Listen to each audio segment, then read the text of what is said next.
siang Ibu sekalian. Selamat siang, Bu. Baiklah, puji dan syukur kita panjatkan kepada Tuhan Yang Maha Esa, di mana pada siang hari yang berbahagia ini kita dapat berkumpul di sekolah ini dalam keadaan sehat dan bahagia.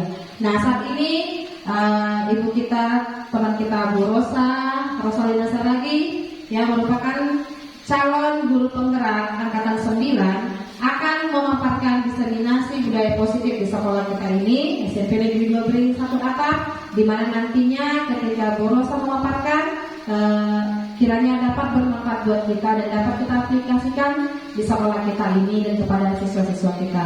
Nah, untuk mempersingkat waktu, ya, acara ini akan dibukakan oleh Ibu Kepala Sekolah kita, Bu Raguni Buto, tetapi dengan adanya halangan akan dibuka oleh Ibu Wakil kita dalam bidang kurikulum, Bu Kristina Pranginangin SPD.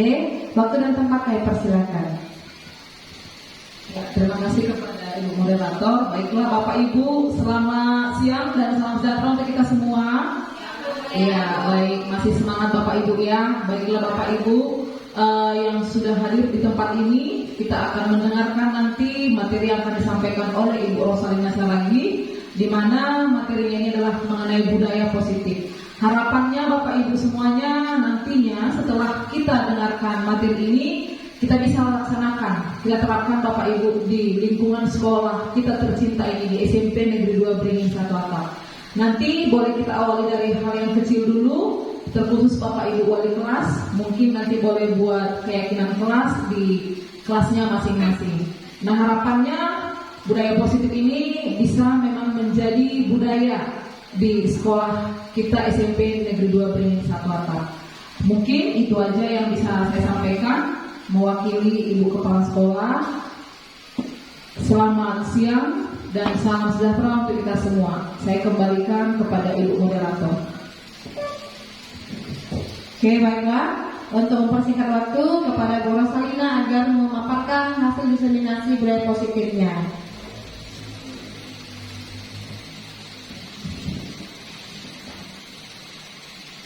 Terima kasih untuk waktu yang diberikan. Nama saya Rosalina Saragi SPD, calon guru penggerak angkatan 9 Kabupaten Deli Serdang yang bertugas di UPT SPM SMP Negeri 2 Beringin 1 Atap.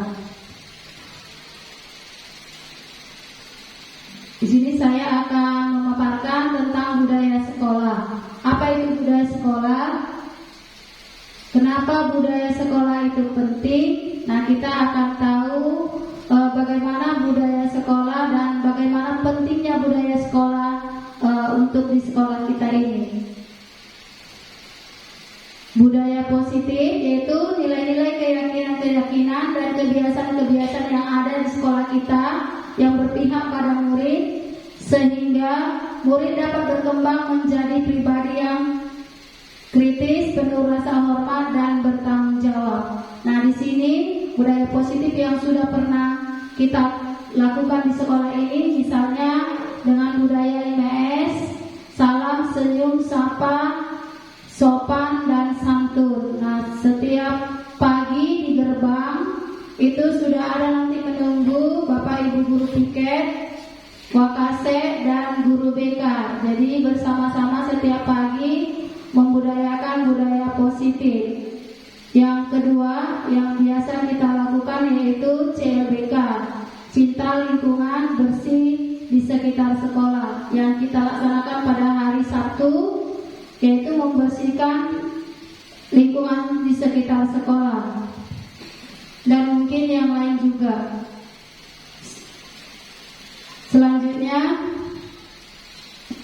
eksplorasi konsep budaya positif, yaitu bagaimana paradigma perubahan teori kontrol dengan makna disiplin nilai-nilai kebajikan. Yang pertama, hukuman, konsekuensi dan restitusi, dan selanjutnya 3 motivasi perilaku manusia. Nanti di sini juga kita belajar tentang keyakinan kelas, kebutuhan dasar manusia, dan 5 posisi kontrol dengan segitiga restitusi. Nah, budaya positif tadi yang seperti saya bilang sudah ada kita lihat di layar yang 5S hari. Untuk kegiatan CLBK tadi Sabtu, Jumat religi yang dilaksanakan. Stop. Kayak mana nih? Mati. Iya, penuh. Dek, stop dek. Aku nggak ngerti nih. Kayak mana nih? Udah aku pencet deh. Aku ketengok kok mati dia. Oke dulu. Untuk budaya positif yang biasa kita lakukan di sekolah ada tadi, lanjutnya dengan Jumat religi. Jumat religi kita laksanakan di minggu ketiga dan keempat. Nanti yang Jumat religi yang beragama Muslim, yang beragama Islam, dia di satu ruangan. Yang satu lagi untuk Jumat religi yang beragama Kristen dan Katolik di satu ruangan, bergabung bersama-sama ya, beribadah itu sekitar 40 menit. Yang selanjutnya ada budaya literasi. Budaya literasi dilaksanakan setiap hari Kamis di jam pertama. Anak-anak bisa memaparkan apa yang sudah dibacanya. Nah, budaya positif yang selanjutnya ya, di sekolah kita ada dilakukan ekstrakurikuler.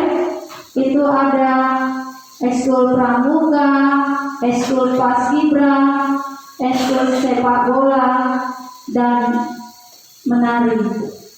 Nah, itu dia untuk budaya positif.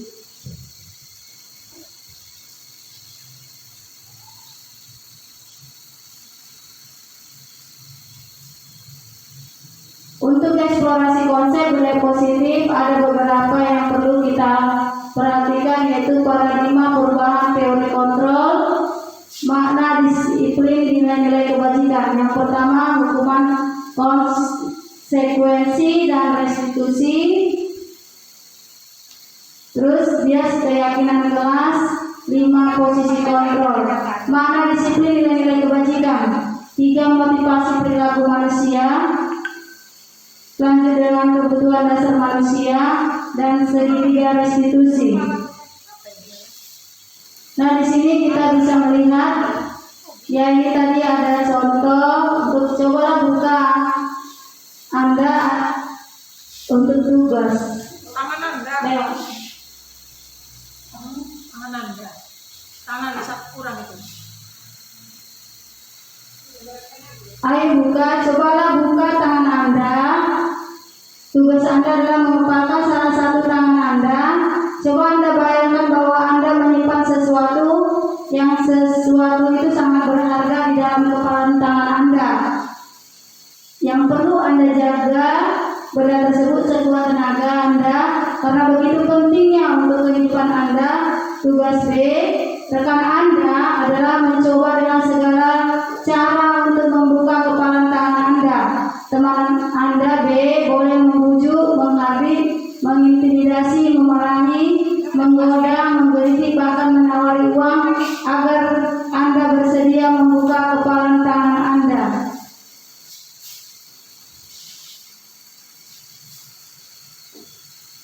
Nah, di sini ada perubahan paradigma teori kontrol. Guru mengontrol murid. Ada ilusi di sini seperti gambar bahwa semua penguatan positif efektif dan bermanfaat. Selanjutnya bahwa kritik dan membuat rasa bersalah mampu menguatkan karakter. Bahwa orang dewasa berhak memaksa. Untuk perubahan teori kontrol, Stephen R. Covey, Principle Center Leadership 1991. Bila kita ingin membuat kemajuan perlahan sedikit demi sedikit, ubahlah sikap Anda atau perilaku Anda. Namun bila kita ingin memperbaiki cara-cara utama kita, maka kita perlu mengubah kerangka acuan. Ubahlah bagaimana Anda melihat dunia, bagaimana Anda berpikir tentang manusia. Ubahlah paradigma Anda, skema pemahaman dan penjelasan aspek-aspek tertentu tentang realitas.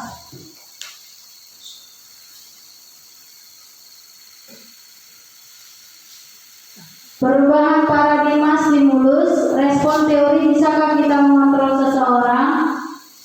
Teori stimulus respon, realitas atau kebutuhan kita sama. Semua orang melihat hal yang sama. Kita mencoba mengubah orang agar berpandangan sama dengan kita. Perilaku buruk dilihat sebagai suatu kesalahan.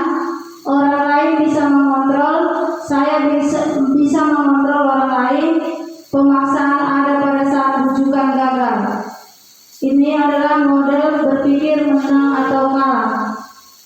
Untuk teori kontrol, realita kebutuhan kita berbeda. Setiap orang memiliki gambaran berbeda, berusaha memahami pandangan orang lain tentang dunia. Semua perilaku memiliki tujuan. Hanya Anda yang bisa mengontrol diri Anda. Anda tidak bisa mengontrol orang lain.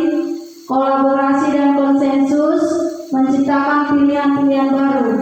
Model berpikir menang-menang.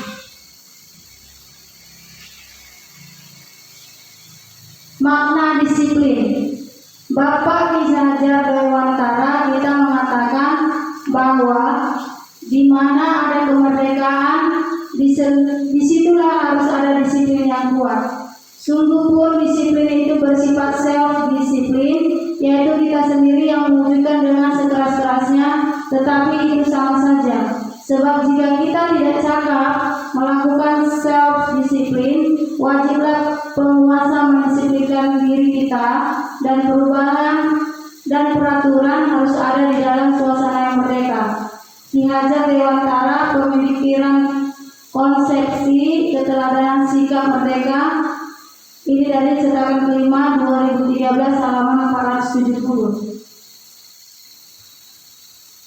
Untuk mencapai kemerdekaan atau dalam konteks pendidikan kita saat ini, untuk menciptakan murid yang merdeka, secara utamanya adalah harus ada disiplin yang kuat. Disiplin yang dimaksud adalah disiplin diri yang memiliki motivasi internal. Jika kita tidak memiliki motivasi internal, maka kita memerlukan pihak lain untuk mendisiplinkan kita, atau motivasi internal karena berasal dari luar, bukan dari diri kita sendiri. Nah, di sini menurut yang kita paparkan tadi, bahwa disiplin itu harus ada dari diri kita sendiri, baru bisa berdampak ke orang lain. Jadi kita yang bisa membudayakan positif kita, baru kita boleh berbagi dengan teman-teman untuk berbudaya positif. Makna disiplin dan nilai-nilai kebajikan. Seseorang yang memiliki disiplin diri berarti mereka bisa bertanggung jawab terhadap apa yang dilakukannya, karena mereka mendasarkan tindakan mereka pada nilai-nilai universal. Di sini bisa kita lihat sesuai dengan profil pelajar Pancasila. Yang pertama adalah beriman, bertakwa kepada Tuhan Yang Maha Esa, dan berakhlak mulia. Yang kedua, berkebinekaan global. Yang ketiga, bergotong royong. Yang selanjutnya adalah kreatif, lalu bernalar kritis dan mandiri. Disiplin positif. Disiplin positif merupakan salah satu cara penerapan disiplin yang bertujuan untuk menumbuhkan kesadaran serta memberdayakan murid untuk melakukan sesuatu tanpa adanya ancaman, hukuman, atau penghargaan. 3. Motivasi perilaku manusia. Sini bisa kita lihat ada beberapa. Yang pertama, untuk menghindari ketidaknyamanan atau hukuman. Yang selanjutnya, apa yang akan terjadi apabila saya tidak melakukannya. Yang kedua, untuk mendapatkan imbalan atau penghargaan dari orang lain. Apa yang akan saya dapatkan apabila saya melakukannya. Yang ketiga, untuk menjadi orang yang mereka inginkan dan menghargai diri sendiri dengan nilai-nilai yang mereka percaya akan menjadi orang seperti apabila saya melakukannya. Hukuman, konsekuensi, dan restitusi. Yang pertama kita bisa melihat bersifat lebih satu arah dari pihak guru yang memberikan tanpa melalui kesepakatan. Nah, konsekuensinya sudah disepakati murid, restitusinya bukan untuk menebus kesalahan, melainkan untuk belajar dari kesalahan. Selanjutnya, tanpa melalui kesepakatan, konsekuensinya murid tidak nyaman dalam jangka waktu yang pendek. Lalu restitusinya memperbaiki hubungan, tawaran bukan paksaan. Hukuman yang diberikan bisa berupa fisik atau psikis. Konsekuensinya berdasarkan suatu data yang umumnya dapat diukur. Restitusinya menuntun untuk melihat ke dalam diri, fokus pada solusi, menggambarkan murid yang salah pada kelompoknya. Nah, di sini bisa kita lihat Bapak Ibu bagaimana restitusi. Restitusi bukan untuk menebus kesalahan, namun untuk belajar dari kesalahan. Lalu restitusi mencari kebutuhan dasar yang memberikan tindakan. Restitusi memperbaiki hubungan. Restitusi diri adalah cara yang baik. Selanjutnya restitusi adalah tawaran bukan paksaan, dan restitusi fokus pada cara bukan tindakan.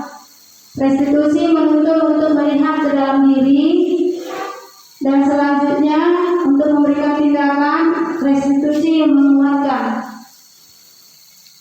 Restitusi fokus pada solusi, dan restitusi mengembalikan murid pada yang salah pada kelompoknya. Nah, di sini kita bisa melihat tindakan guru. Untuk tindakan guru dan hukuman atau konsekuensi. Tindakan guru mencatat 100 kali di dalam buku kalimat, "Saya tidak akan terlambat lagi karena terlambat ke sekolah." Hukuman atau konsekuensi. Nah, di sini bisa kita melihat bahwa mencatat 100 kali di dalam buku dengan kalimat "Saya tidak akan terlambat lagi karena terlambat ke sekolah" itu merupakan hukuman. Yang selanjutnya, lari mengelilingi lapangan basket 2 kali karena terlambat hadir di sekolah. Nah, di sini berarti hukuman ya Bapak Ibu, karena kita menyuruh siswa untuk lari mengelilingi basket 2 kali. Yang selanjutnya, murid diminta untuk push up 15 kali karena tidak menggunakan masker ke sekolah. Nah, ini adalah merupakan suatu hukuman. Selanjutnya, menggantikan kertas tugas teman yang telah dicoret-coret. Di sini adalah konsekuensi. Membersihkan tumpahan air di meja tulis karena tersenggol pada saat belajar. Ini adalah konsekuensi. Selanjutnya, lari mengelilingi lapangan basket 2 kali karena terlambat 10 menit untuk pelajaran PJOK. Di sini adalah hukuman ya Bapak Ibu, lari mengelilingi lapangan basket 2 kali. Nah, itu dia untuk tindakan guru dan hukuman atau konsekuensi. Nah, untuk perbedaan hukuman dan konsekuensi, hukuman sesuatu yang meyakinkan harus terjadi. Nah, konsekuensi sesuatu yang harus terjadi.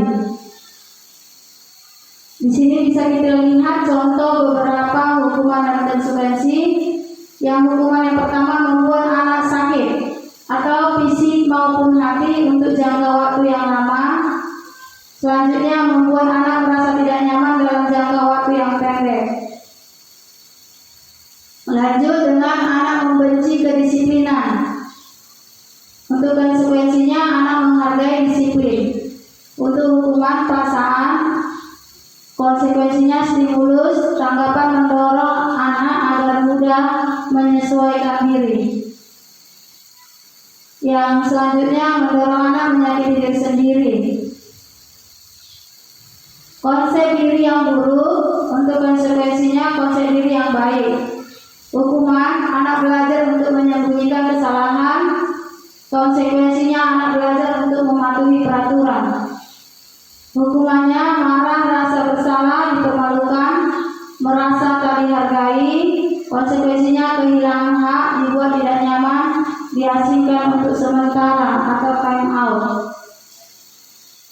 Nah, di sini bisa kita melihat Bapak Ibu kebutuhan dasar manusia. Yang pertama adalah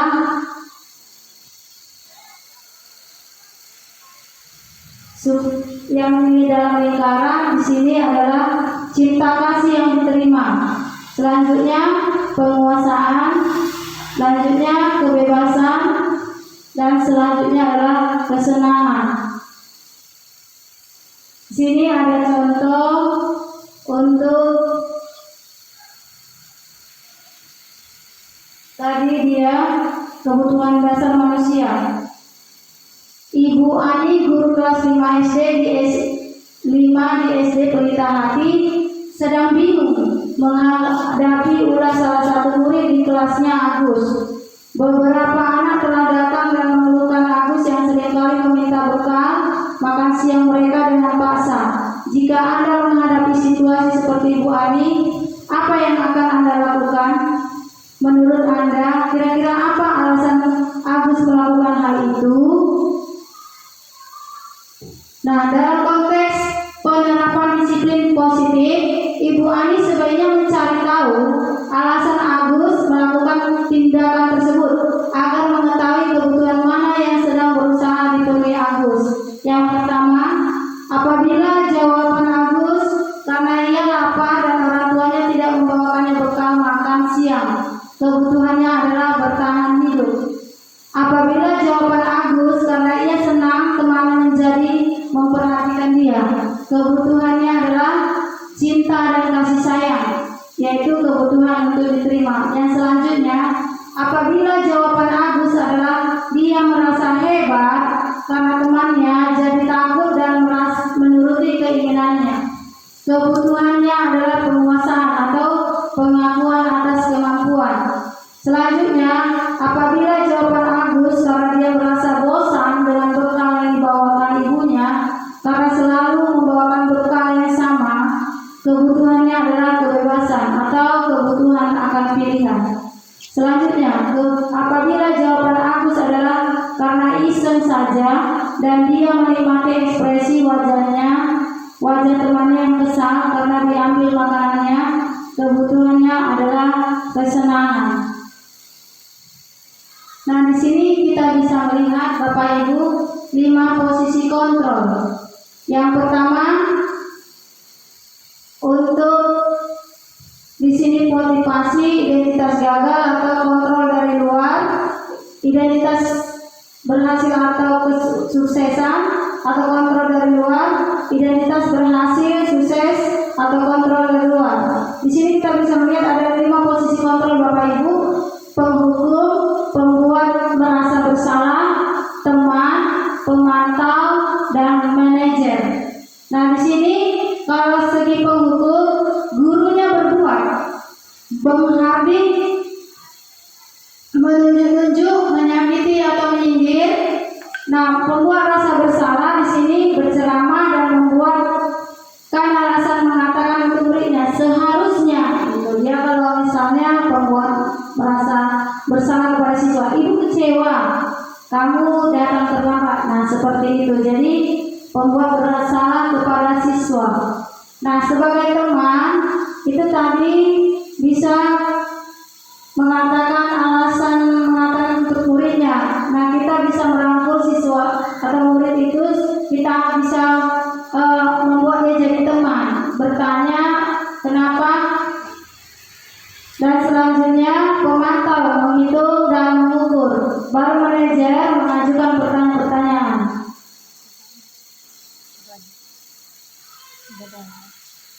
Oke.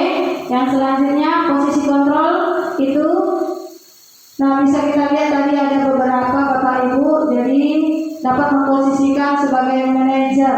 Jadi guru juga kita harapkan untuk boleh memposisikan sebagai manajer ketika anak-anak itu melanggar peraturan tata tertib. Nah, di sini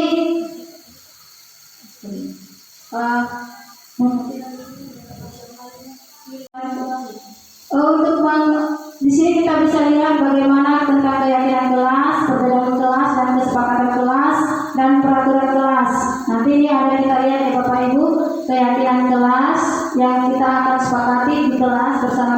siswa. Nah, selanjutnya ini tadi bisa bersifat lebih abstrak. Nah, bisa kita melihat seperti yang saya jelaskan tadi, bahwa keyakinan kelas juga harus bersifat abstrak dan konkret sesuai dengan peraturan. Nah, di sini juga tentang bagaimana membuat keyakinan kelas dan kesepakatan kelas. Nah, harus berpositif, budaya positif, nilai-nilai positif dan bukan kata-kata yang negatif. Nah, contohnya sudah ada Bapak Ibu, mengorbankan diri sendiri dan orang lain, saling menyayangi, iman dan bertakwa kepada Tuhan, disiplin, 5 bertanggung jawab dan menghargai teman. Nah, kesepakatan kelas. Nah, di situ ada dengarkan guru atau teman ketika sedang berbicara, tidak menyela ketika ada pembicaraan. Yang ketiga, mengangkat tangan jika ingin bertanya, dan 4, datang dan pulang tepat waktu. 5, memakai seragam sesuai dengan jadwal. 6, meminta izin ketika ingin keluar kelas. Berdoa sebelum dan sesudah belajar, tidak mengganggu teman yang sedang beribadah, dan tidak menyantai ketika ulangan. 10, membantu teman yang kesulitan, dan 11, mengatakan sopan dan santun. Yang ini, dapat menghasilkan murid yang mandiri dan bertanggung jawab. Nah, di sini ada bentuk segitiga. Di sini ada nanti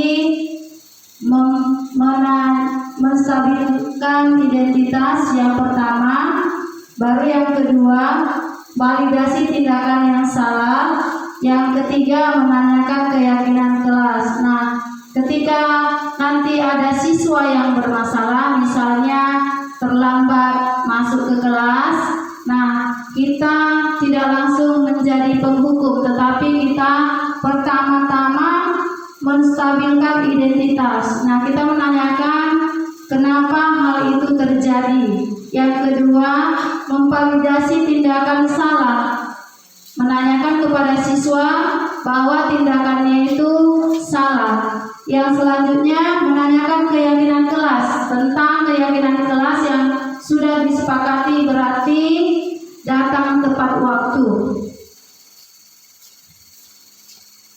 Di sini ada nilai-nilai kebijakan, hal-hal seperti keadilan, tanggung jawab, kejujuran, bersyukur, lurus hati, berprinsip, integritas, kasih sayang, rajin, komitmen, percaya diri, kesabaran, dan masih banyak lagi.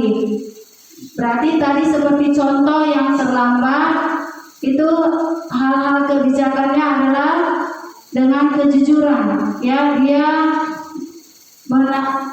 berkata yang jujur kenapa dia terlambat, dan yang selanjutnya nanti bagaimana dia bertanggung jawab untuk setiap perbuatannya, untuk memperbaiki perbuatannya supaya datang tepat waktu. Di sini kita bisa melihat lingkaran budaya positif, baru masuk lingkungan positif, keyakinan kelas, dan peraturan kelas. Nah, keyakinan kelas atau kesepakatan kelas. Nah, di sini kita bisa membandingkan apa itu keyakinan kelas. Yang pertama, menghormati diri sendiri dan orang lain. Yang kedua, saling menyayangi. Yang ketiga, iman dan bertakwa kepada Tuhan. 4, disiplin. 5, bertanggung jawab dan menghargai teman. Nah, keyakinan kelas ini sudah dirangkumkan jika bersama-sama sesama kelas, ya, dengan siswa menyepakati apa yang menjadi keyakinan kelasnya. Itu harus yang mempunyai kata-kata yang positif. Yang selanjutnya itu kesepakatan kelas. 1, mendengarkan guru atau teman ketika sedang berbicara. 2, tidak menyala ketika ada pembicaraan. Yang ketiga, mengangkat tangan jika ingin bertanya. Yang keempat, datang dan pulang tepat waktu. Yang kelima, memakai seragam sesuai dengan jadwal. Yang keenam, meminta izin ketika ingin keluar kelas. Yang ketujuh, berdoa sebelum dan sesudah belajar. Yang kedelapan, tidak mengganggu teman yang sedang beribadah. Yang kesembilan, tidak menyontek ketika ulangan. Yang ke-10, membantu teman yang kesulitan. 11, berkata sopan dan santun. Keyakinan kelas. Keyakinan kelas bersifat lebih abstrak, berisi nilai-nilai kebajikan yang diyakini secara universal. Yang selanjutnya, kesepakatan kelas lebih rinci dan detail. Kesepakatan kelas lebih konkret dan lebih mirip pada peraturan. Nilai-nilai kebajikan universal yang disepakati secara tersirat dan tersurat, lepas dari latar belakang suku, negara, bahasa maupun agama.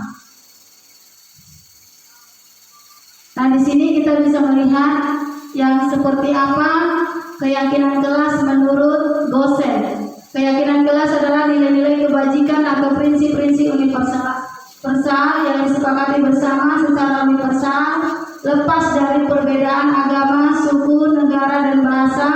Menurut Gosen pada tahun 1998, suatu keyakinan akan lebih memotivasi seorang dalam diri atau intrinsik. Seseorang akan lebih bersemangat untuk menjalankan keyakinannya daripada hanya sekedar mengikuti peraturan. Mengapa keyakinan kelas? Apa perbedaan keyakinan kelas dengan kesepakatan kelas dan peraturan kelas?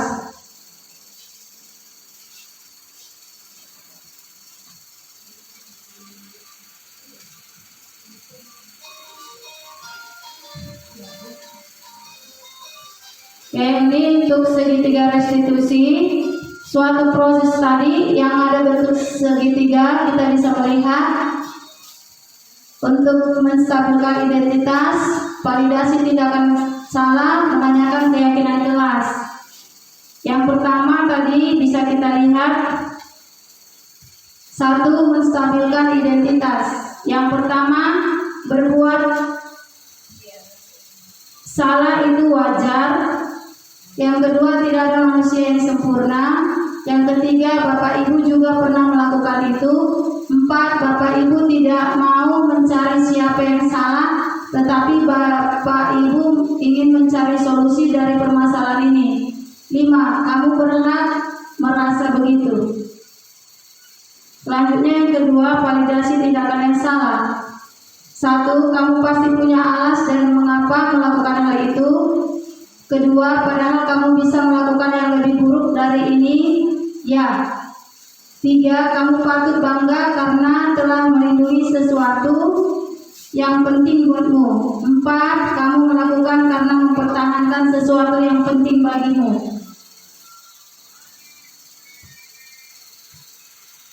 Yang ketiga, menanyakan keyakinan kelas. Berdasarkan prinsip teori kontrol bahwa pada dasarnya kita termotivasi secara intrinsik. Yang pertama, keyakinan kelas kita. Yang kedua, nilai-nilai apa yang telah disepakati bersama. 3, seperti apa menurut kamu. Yang keempat, kamu ingin menjadi orang yang seperti apa. Nah, di sini nanti ada bentuk tagihannya kepada Bapak Ibu, khususnya untuk wali kelas. Boleh nanti bersama-sama dengan siswa untuk boleh menyepakati tentang keyakinan kelas. Seperti yang tadi saya katakan bahwa dalam keyakinan kelas itu sudah ada kata-kata yang positif, tidak ada lagi kata-kata yang negatif, misalnya kata tidak, tetapi misalnya contoh tidak datang terlambat, tetapi seharusnya itu adalah datang tepat waktu. Selanjutnya, kalau misalnya nanti ada kesepakatan bersama dengan siswa, tidak melakukan PR di sekolah, bukan seperti itu, tetapi mengerjakan PR di rumah. Itu untuk keyakinan kelas. Untuk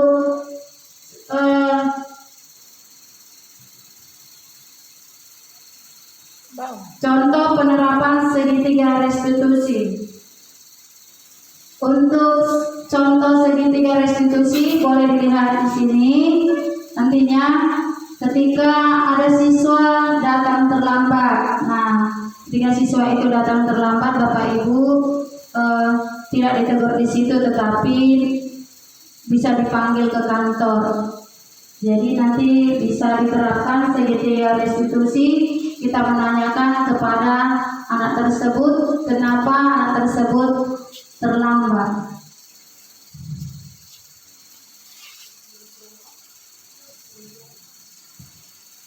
Oke, demikianlah untuk pemaparan budaya positif dari saya. Terima kasih.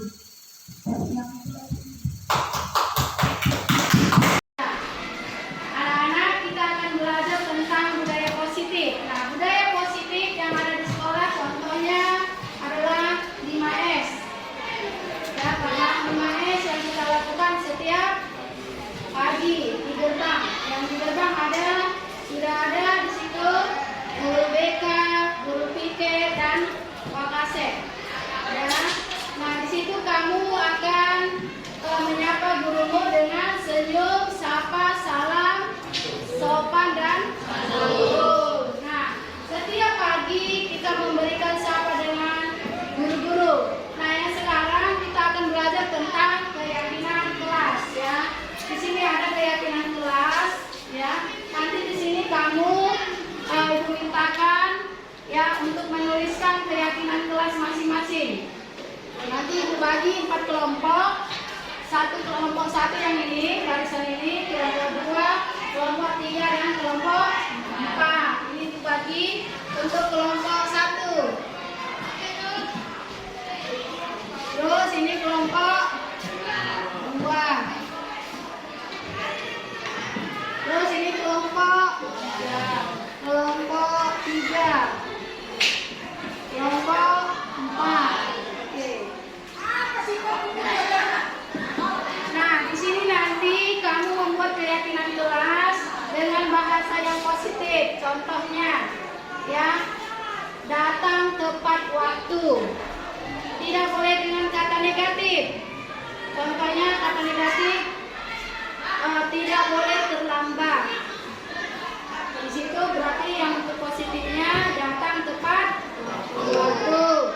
Contoh lagi, dilarang membuang sampah. Yang benar apa, Vanessa? Ya. Iya, bawa sampah pada tempatnya. Riki, ya, petang Riki. Sudah, berarti sudah paham? Sudah paham semua? Semuanya membuatnya, ya. Ini ibu akan bagikan sticky note, ya, satu-satu orang. Nanti kamu menempelkannya di lembar di papan tulis, ya. Silakan ditulis. Oke, ditulis, ya.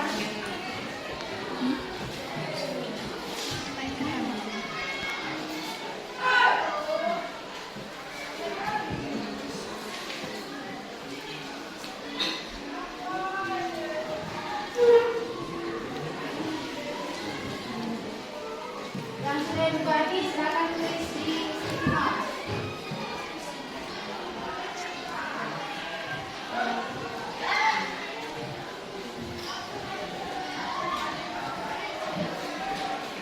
Oke, ayo semuanya menulis tentang keyakinan kelas.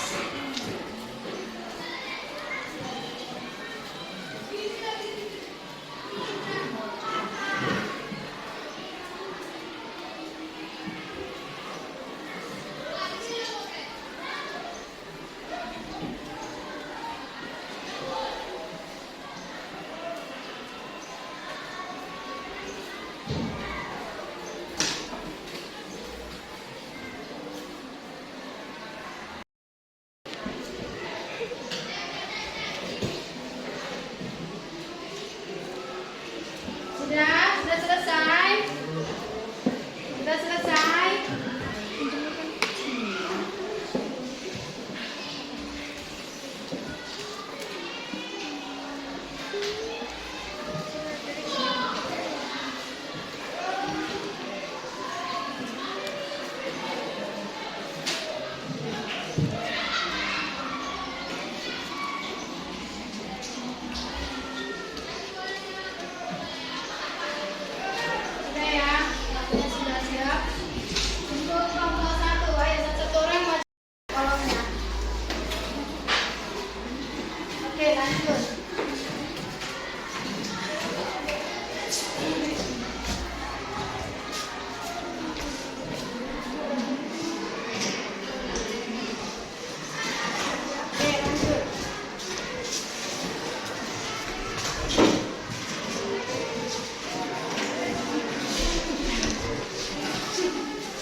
Nurul, lanjut semua lanjut.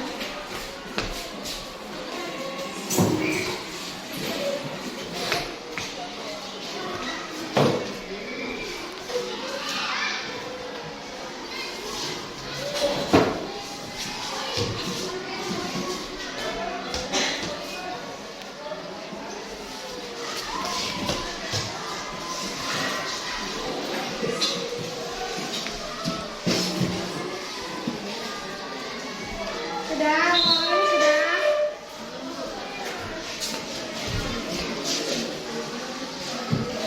Oke, kelompok 3.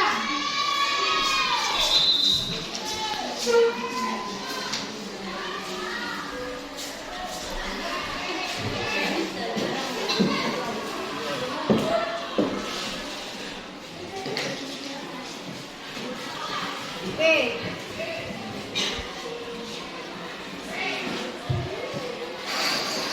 Lanjut.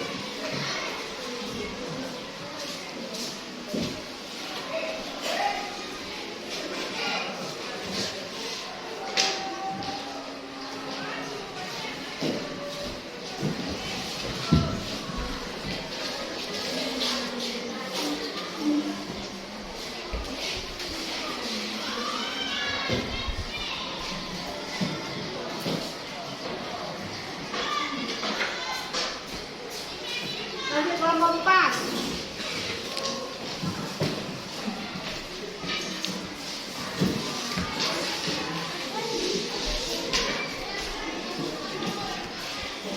Tiara bisa.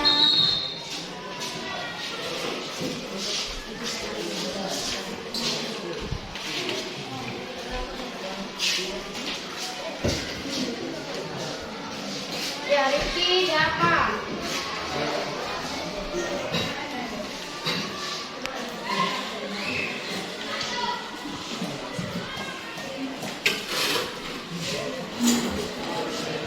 Oke, ya berarti sudah semua ya. Oke, terima kasih ya. Nanti yang sudah membuat keyakinan kelasnya nanti kita buat di sini tanda tangannya, ya bahwa kamu sudah setuju dengan keyakinan kelas ya. Nanti kita buat juga absennya. Oke, tentang budaya positif ya. Anak-anak sudah semuanya paham tentang budaya positif ya. Apa contohnya? Ini dulu. Budaya positif. Ada yang bisa? Ayo, Vanessa. Ya, membuang sampah pada tempatnya. Tepuk tangan Vanessa.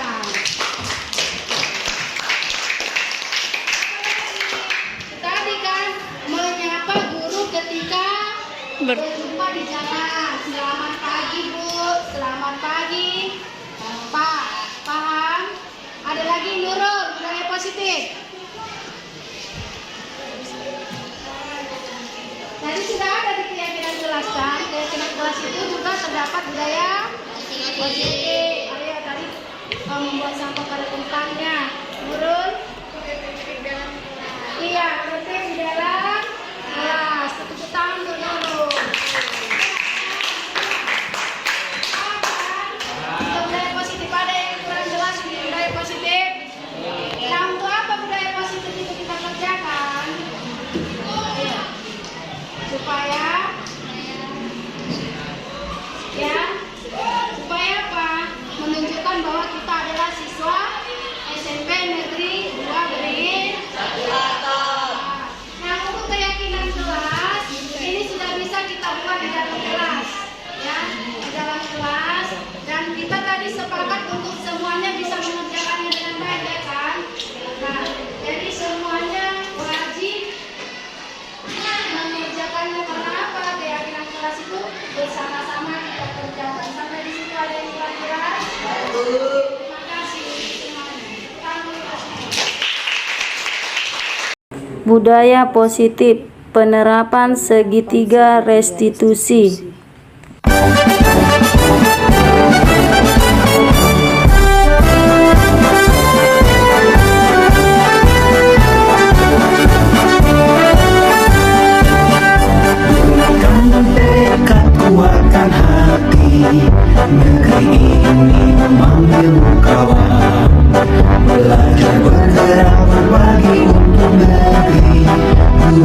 bergerak mencakup pendidikan, penggerak menghamba pada murid, kreatif rancang pembelajaran. Istri magnet ya, ada 2 kutub pada magnet, satu kutub utara dan kutub selatan, gitu ya. Coba kamu bisa lihat tentang magnet. Kamu ngapain, Anggun? Makan. Coba ibu lihat. Kenapa makan kamu, Anggun? Oke, nanti pulang sekolah ke kantor ibu ya. Ya, silakan masuk. Nah, silakan duduk. Anggun sudah tahu ibu panggil kenapa? Sudah Bu, Kenapa? makan di dalam kelas. Iya, makan di dalam kelas ya. Tadi ketika ibu mengajar, Anggun, ibu perhatikan makan di kelas ya. Potensial kenapa Anggun makan di kelas? Tadi sebelum berangkat ke sekolah Bu, lupa sempat makan. Oh iya, nggak sempat makan ya nak. Berarti karena apa nggak sempat makan? Terlambat bangun Bu. Ya terlambat bangun. Jadi Anggun sudah tahu kita masuk jam berapa di kelas? Sudah Bu. 7.30 ya nak. Sebelum 7.30 kita baris 7.15. Anggun sudah tahu itu perbuatan yang salah? Tahu Bu. Iya, itu belum 7.15 Anggun sudah ada di sini ya. Dan itu harus cepat bangun ya nak. Jadi kalau itu kan sudah tahu yang salah, berarti karena apa? Mengganggu kawan-kawan kan belajar, ya kan Anggun? Ya Bu. Iya, itu salah ya nak.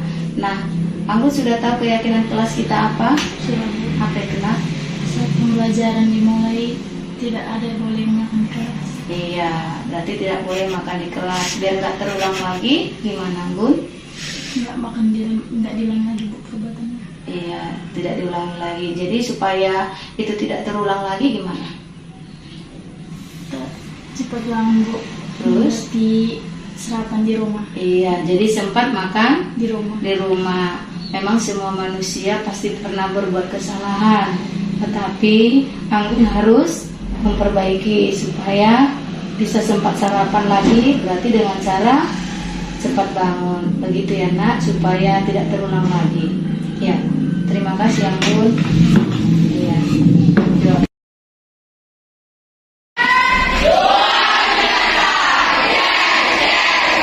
Semangat hari ini ya. Iya. Hari ini kita belajar. Iya. Ya, izin Mas Elisa. Saya terlambat Bu. Oke, silakan masuk. Ya, silakan duduk ya.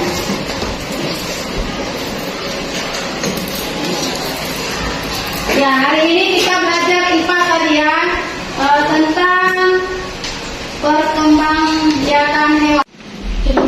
Iya, silakan masuk Elisa. Silakan duduk. Elisa sudah tahu kenapa ibu panggil? Sudah Bu. Kenapa? Karena terlambat Bu. Iya, karena terlambat ya. Kenapa terlambat, Elisa? Karena tidurnya kelamaan Bu. Sampai jam berapa tidur? Sampai jam 12 malam. Ya, sampai jam 12 malam. Ngapain aja Elisa? Main game Bu. Main game. Berarti karena main game jadi terlambat. Nah, Elisa sudah tahu kalau itu yang Elisa lakukan salah? Sudah Bu. Iya, karena datang terlambat berarti itu salah ya nak, karena dapat mengganggu teman-teman yang belajar dan Elisa jadi ketinggalan pelajaran. Nah, apa keyakinan kelas kita nak? Tepat waktu dalam mengikuti pelajaran. Iya, tepat waktu, benar ya nak, datang tepat waktu. Nah, Elisa sudah tahu kan kalau misalnya kita baris 7.15, berarti Elisa harus datang Jam 7 Bu. ya, tapi Elisa harus memperbaiki diri ya supaya tidak terlambat lagi ya nak. Ya, Bu. Bisa kan Elisa? Bisa, Bu. Iya, terima kasih ya nak. Oke, terima kasih ya. Salam dan bahagia. Perkenalkan, saya Ibu Raguni Gultom, Kepala Sekolah di SMP Negeri 2 Beringin 1 Atap, yang menjadi pimpinan dari CGP Angkatan 9, yaitu Ibu Rosalina Saragih. Saya sangat bangga dan mengapresiasi karena Ibu Rosa sudah melaksanakan diseminasi di SMP Negeri 2 Beringin 1 Atap tentang budaya positif. Dengan adanya kegiatan tersebut sangat membantu kepada para guru-guru untuk lebih memahami tentang budaya positif dalam melaksanakan pembelajaran yang berpihak kepada murid. Apalagi tentang posisi kontrol guru. Dengan memahami posisi kontrol guru, para guru-guru akan lebih mudah melaksanakan pembelajaran yang berpihak kepada murid. Kepada Ibu Rosalina Saragi, tetap semangat dan kiranya dimudahkan dalam menyelesaikan pendidikan guru penggerak angkatan 9. Salam guru penggerak. Sekali lagi, selamat bahagia. Terima kasih.